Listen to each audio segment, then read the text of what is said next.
नाबे मोहम्मद था और नाबे मुसलमान था, फिर भी अपनी जान गंवानी पड़ी। मैं एम नफीस रशीद, आप देख रहे हैं भारत न्यूज़ 247।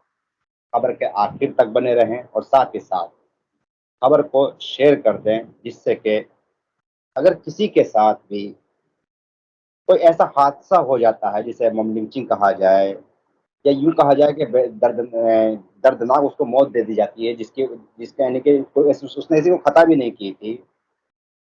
और हम लोगों का जो खबर करने का मकसद होता है वो भी यही होता है कि कम से कम ऐसे लोगों की आवाज़ उठाई जाए जो गरीब हैं, मज़लूम हैं, बेसहारा हैं। पर आजकल तो मीडिया से ये सब चीज़ें दूर होती चली गई हैं। इन सब चीज़ों को दरकिनारे करते हुए लोगों ने शौक बना लिया है कि प्रतिदिन का कंटेंट बदला हुआ देखेंगे और साथ ही साथ कोई ऐसा धार्मिक मुद्दा ला के रखेंगे सबके सामने जिससे कि लोगों का ध्यान भटक जाए। प्रतिदिन ऐसा लगता है कि बहुत कुछ छूट रहा है। इस ऐसा लग रहा है पहले भागदौड़ की ज़िंदगी होती थी, अब सोशल मीडिया या मीडिया की ज़िंदगी भागदौड़ की हो गई है और मुद्दों का तो मालूम ही नहीं पड़ पाता है। एक ऐसी ही घटना आज दुखदायक घटना कही जाए इसको के सामने आई मध्य प्रदेश से। और मैं वो वीडियो दिखाना चाहूँगा पहले अपने दर्शकों को, ये वीडियो देखिएगा। लगे नाम होती गुरु मोहम्मद मोहम्मद मोहम्मद मोहम्मद नाम है। सही नाम तारा आधार कार्ड निकाल, तारा आधार कार्ड निकाल, तारा नाम के तारा आधार कार्ड निकाल निकाल आधार कार्ड निकाल निकाल ले जा पैसे पैसे कोण आधार कार्ड निकाल कोण आधार कार्ड होता ना आधार कार्ड पैसा दादा मागेल आधार कार्ड होता आधार कार्ड होता आधार कार्ड आधार कार्ड होता। ये आपने वीडियो देखा, ये भोपाल नीमच का बताया जाता है और अच्छी खासी वायरल वीडियो हुई। इसमें भारतीय जनता पार्टी का एक निंगम पार्षद, पति निंगम पार्षद बताया जाता है। उसने ये दे थप्पड़ भंवरलाल जैन थे, ये भंवरलाल चत्तर जैन, जो कि दिमागी थोड़ा संतुलन इनका कमजोर था और एक 65-70 साल के बुजुर्ग बताए जाते हैं। इस तरह की दर्दनाक इनको मौत दी गई और ये मम लिंचिंग हुई है। और गोदी मीडिया की ओर से ये कंटेंट इस तरह से पेश किया गया जैसे कुछ हुआ ही नहीं। मैं इन्हीं सभी बातों पर बात करने के लिए जोड़ना चाहूँगा एडवोकेट कासिद को, जो कि अक्सर दबे कुछ लोग की आवाज़ उठाते रहते हैं और आप भारत न्यूज़ पर उनको देखते रहते हैं लगातार। तो मैं इसलिए कह रहा हूँ ज़रा खबर के आखिर तक बने रहें और साथ ही साथ ये भी जानने की कोशिश करें कि ये घटना आखिर घटी क्यों और इतनी नफ़रत कैसे फैल गई। मैं जोड़ने की कोशिश कर रहा हूँ कासिद एडवोकेट को। मेरे साथ जुड़ चुके हैं कासिद एडवोकेट। स्वागत है एडवोकेट कासिद साहब आपका भारत न्यूज़ 247 यानी कि 24/7 में। बहुत बहुत शुक्रिया सर जोड़ने के लिए। सर जानना चाह रहे हैं, आपने एक घटना देखी होगी, सुबह से ही वीडियो वायरल हो रही है, कल से परसों की ये घटना बताई जाती है। भोपाल के अंदर एक नीमच जगह है, नीमच, और इसमें एक 70 से मतलब 65 से 70 साल के बुजुर्ग की इसलिए पीट पीट के हत्या कर दी गई कि वो वे मुस्लिम था और उसका नाम मोहम्मद पूछने की कोशिश की जा रही थी। आपने वीडियो भी देख लिया ये। जी सर, असल में लगातार वीडियो आ रही है मध्य प्रदेश के नीमच जगह की वीडियो है सर। हाँ जी सर, एक भाजपा के कुछ कार्यकर्ता हैं भारतीय जनता पार्टी के और एक पागल सा आदमी है जिसे भंवरलाल जैन बताया जा रहा है सर। वो असल में दिमागी हालत उसकी सही नहीं थी सर, तो इसलिए उससे पूछा गया वो कौन है, तो इनको ऐसा लगा जैसे कि मुसलमान है। सर असल में 2024 का चुनाव बहुत करीब है और ये चुनाव के कहीं ना कहीं मुद्दे ढूंढ रहे हैं सर। असल में इनके पास विकास तो है नहीं, इन्होंने काम तो किए नहीं, तो सर कहीं ना कहीं ये चाह रहे हैं कि हिंदू मुस्लिम का रूप ले और हम फिर जोर जोर से हिंदू मुस्लिम के नारे लगाएं और फिर हम 24 में सत्ता में आए सर। सवाल एक खड़ा ये होता है एडवोकेट कासिद के प्रधानमंत्री नरेंद्र मोदी कहते हैं कि सबका साथ सबका विकास, और साथ ही साथ वे बड़े बड़े वादे कर रहे हैं देश को चलाने के लिए, उन्नति की बात करते हैं और एक तो उत्सव भी चल रहा है। तो कुल मिला के बात ये आती है कि मोदी कहते हैं कि भाई सबका सम्मान होना चाहिए, सबका मान सम्मान होना चाहिए, बराबरी का अधिकार मिलना चाहिए। फिर बीजेपी के ही लोग ये थप्पड़ मार मार के इतनी नफरत क्यों? क्या मुस्लिम नाम से नफरत है या मुस्लिमों के होने से नफरत है? आप कह रहे हैं कि ये राजनीतिक षड्यंत्र यानी कि 2024 के चुनाव की तैयारी है। मैं थोड़ा जानना चाह रहा हूँ कि ये भीड़ तंत्र को हो क्या गया है ये? दरअसल में मामला ये है कि जी। ये जो इनके कार्यकर्ता हैं सर, हाँ। अब इनसे लोग सवाल करते हैं। दरअसल में इनसे सवाल ये होते हैं कि आपकी सरकार कर क्या रही है, तो ये सर हाँ। इनके पास जवाब देने के लिए कुछ होता नहीं, क्योंकि सरकार हाँ। तो बिल्कुल पूरी तरह सफल है सर। बिल्कुल हाँ। आप देखिए, सरकार तो बिल्कुल गिरने की कगार पे है, लेकिन इनकी दादागिरी है, दंगा मस्ती है, जो सरकार को गिरने नहीं दे रहे। तो सर असल में इन्हें कुछ ना कुछ चाहिए जिससे कि सवाल न हम्म। पूछे। अभी इनसे हम्म। पूछने वाले लोग ये कहेंगे जी हमने फला मस्जिद तुड़वा दी, हमने फला जगह हिंदुओं को इंसाफ दिलवा दिया, हमने फला जगह मुस्लिमों को मरवा दिया। तो सर असल में इनको कुछ ना कुछ जवाब देने के लिए चाहिए। जी। तो सर इनके पास ये है कि हमने फला मुसलमान को मार दिया, फला जगह मुसलमान को ऐसा कर दिया, हमने राम राज्य लिया है, हम ये ले आए वो लाए। सर असल में इनके पास हिंदू मुस्लिम के अलावा दूसरा कोई मुद्दा ही नहीं है सर। ये विकास इसका पे बोल नहीं सकते, विकास की बात नहीं कर सकते। तो सर इसलिए इनकी जो पार्टी के कार्यकर्ता है, इनको तोते की तरह एक चीज सिखा दी गई सर। असल में तोता कोई जानता तो कुछ है नहीं, जो उसकी जबान पे है वो वही बोलता सर। जानवर तो जानवर है। तो सर इसी जी। तरीके से इनको पढ़ा दिया गया, बस आपको हिंदू मुस्लिम पाकिस्तान आतंकवाद इन सब पे बोलना है सर। खामों का भी बात कर रही है।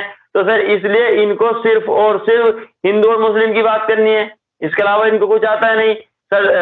राहत इंदौरी साहब कहते हैं ना कि सरहदों पर कुछ तनाव है क्या, पता तो करो चुनाव है क्या। तो सर असल में वो बात पुरानी हो चुकी। अब इनका मामला धर्म का है। जब जब हम देखें किसी मुसलमान को मार दिया गया, कहीं मस्जिद पर हमला कर दिया गया, या किसी को मोहम्मद के नाम पर मार दिया गया, तो सर इससे ये पता चल जाता है कि कहीं ना कहीं चुनाव गर्मा गर्मी है, चुनाव में गर्मा गर्मी है कहीं ना कहीं। 80% हम एक दिन आप और हम एक दिन बात कर रहे थे, आप कह रहे थे कि मुस्लिम तो बस 20% है, तो हमने कहा था 80% है, इन 80 में से 52 करना है। जो समझदार हिंदू है वो इनकी बातों में नहीं आता, लेकिन कहीं ना कहीं इनका जो चुनाव का मुद्दा रहता है वो सर पूरी तरीके से 50% चाहिए होता है, क्योंकि और बहुत सारी राजनीतिक पार्टी है 50 में से भी काटती हैं। तो सर इनकी सरकार बनने में आसानी रहती है सर।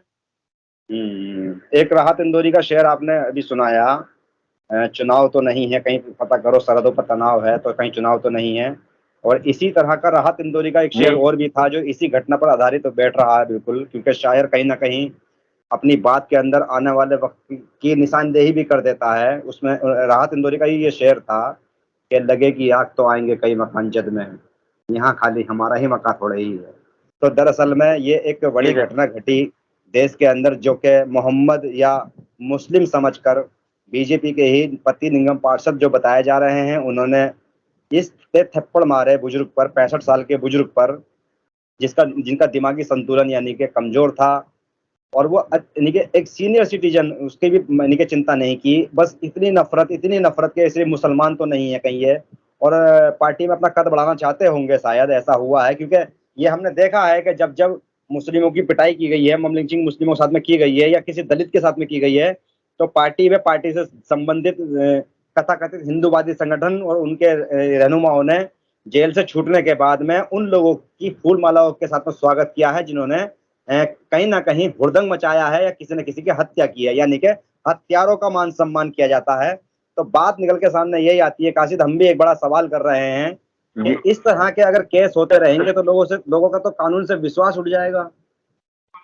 सर कानून से तो विश्वास उठ जाएगा, लेकिन सर जो पढ़ा लिखा तक है वो हमेशा कानून पर विश्वास रखता है सर। कानून की तो धज्जियां उड़ाई जा रही हैं सर। हमने तो देखा है कि सर हिंदू एक जगह, मैं खुलकर तो नहीं कहूंगा, हमारे बड़े करीब का मामला है सर, हमने देखा कि एक जगह हिंदू मुस्लिम हुई और मुस्लिम समुदाय के कुछ लोग मारे गए।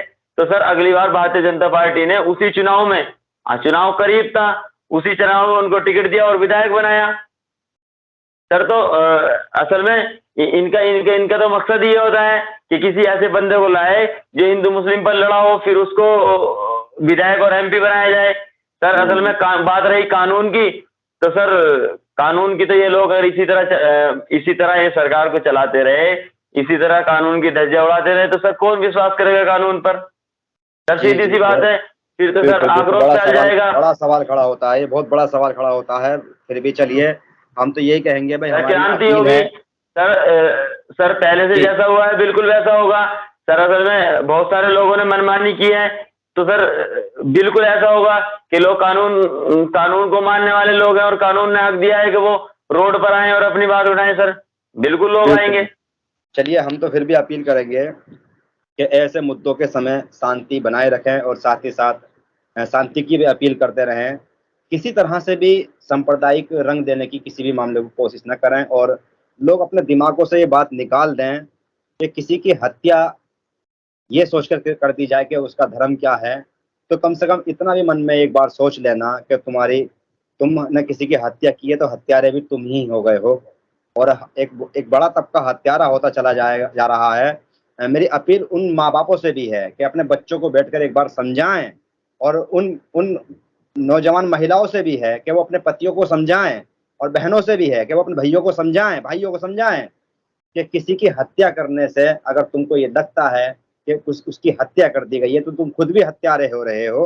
तो हत्यारे होने से समाज को बचना चाहिए, और इस तरह की जो ये फितूर वाली बातें दिमागों में पाल के बैठ गए हैं कि भाई नफरत के दम पर, यानी कि बड़े बड़े सांसद बन जाएंगे, एमएलए विधायक बन जाएंगे, तो ये चीज़ अच्छी नहीं है।